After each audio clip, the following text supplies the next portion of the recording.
What does it really mean to be God's child, and how does that change the way we live every day? Hi friends, welcome to Words for Living. I'm so glad you're here today. If you've ever wrestled with questions about identity, belonging, or whether you truly matter, today's passage speaks directly to your heart. Here we slow down, open scripture together, and let God's word remind us who we are and whose we are. If this channel has been encouraging to you, I'd love for you to subscribe so we can keep walking through God's truth together. Let's turn now to a few simple yet powerful words from the Gospel of John. Words that quietly redefine what it means to belong. John 1:11-12, NIV. He came to that which was his own, but his own did not receive him.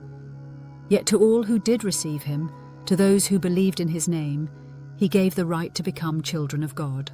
The word right in this passage speaks of granted authority, not earned status. Becoming God's child is not something we achieve.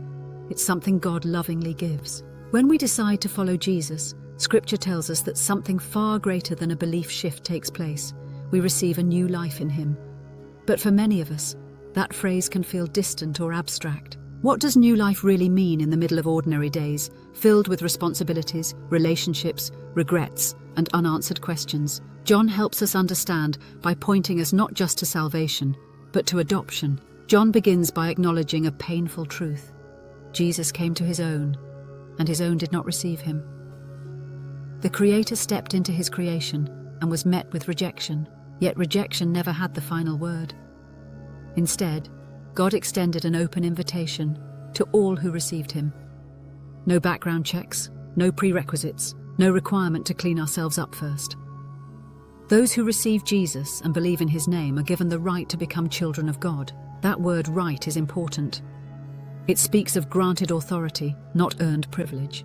In other words, becoming God's child isn't something we work toward. It's something God bestows. This is where the image of adoption becomes so powerful. Adoption is intentional.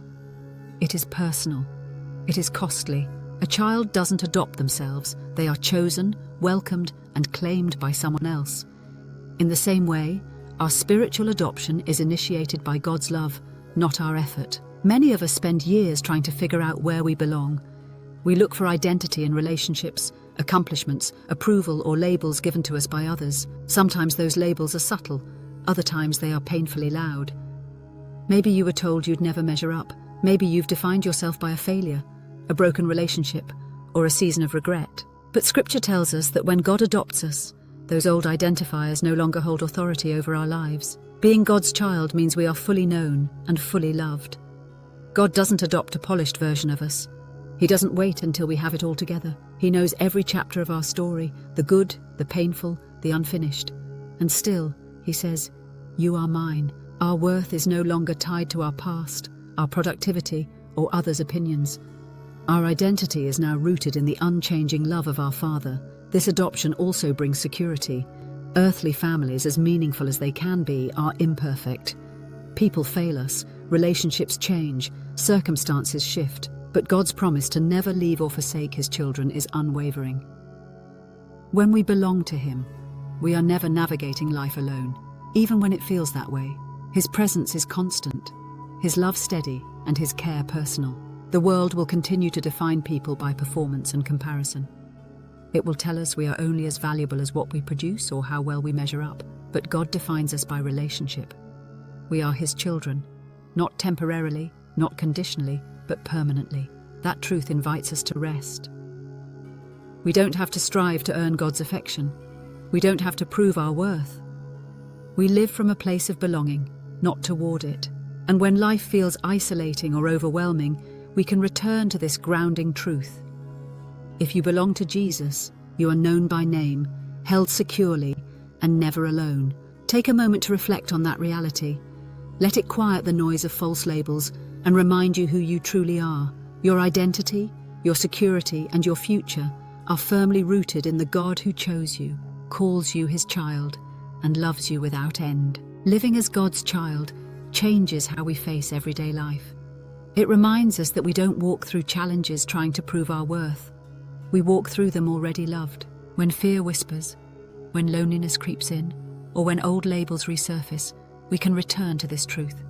Our identity is secure, our place is permanent, and our Father is near. This week, take time to notice the labels you place on yourself and gently bring them before God in prayer. Replace them with the truth of Scripture by speaking aloud that you are God's child. Spend a few quiet moments each day resting in His presence, not asking for anything, simply belonging. And when insecurity rises, remind yourself that your identity is rooted in grace, not performance. Let's pray. God, thank you for loving me completely. You see me as I truly am, and you still choose me. Today, I bring every false label and hurtful name to you. Please replace them with your truth, that I am your child and deeply loved. Help me live from that identity each day. In Jesus' name, amen.